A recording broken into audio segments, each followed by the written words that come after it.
5 araw na nga lang po at eleksyon na, kaya naman sinamahan ni Vice President Jejomar Binay ang ilang kandidato ng United Nationalist Alliance o UNA sa Capiz na siyang baluarte naman po ni DILG Secretary Mar Rojas. At ang ilang pang mga kandidato ay umiikot na rin po at sinisulit ang panahon ng mga kampanya bago pa mag-eleksyon. Narito ang report ni Cara David.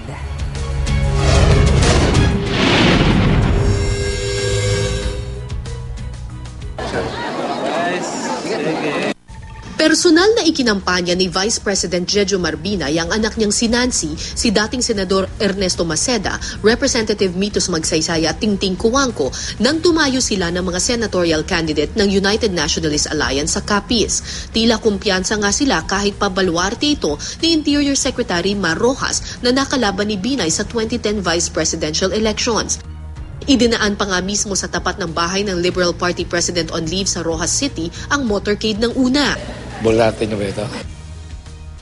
Di ba niya ito baluarte? Mukhang hindi ko yata nararamdaman. Historical experience na we are very confident. Nung tumakbo kayo Vice President noon, nanalo ba kayo sa Capiz? Meron naman akong pinalalunan dito. Meron kayong Naging malaman din ang biro ni Binay nang ipakilala ang mga lokal na kandidato ng UNA mula sa bayan ng President Rojas. Sabi ko, sayang na pangalan. Bakit po sayang ang pangalan? Kasi namatay na kagad si President Rojas.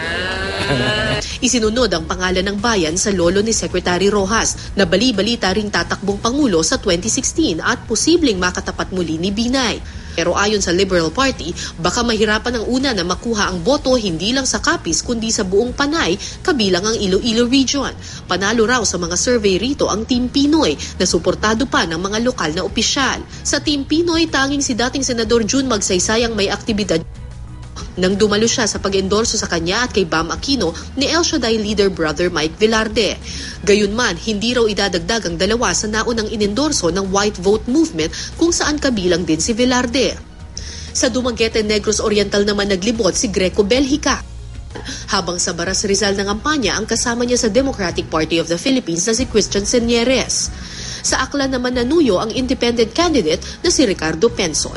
Para sa Unang Balita, Cara David reporting.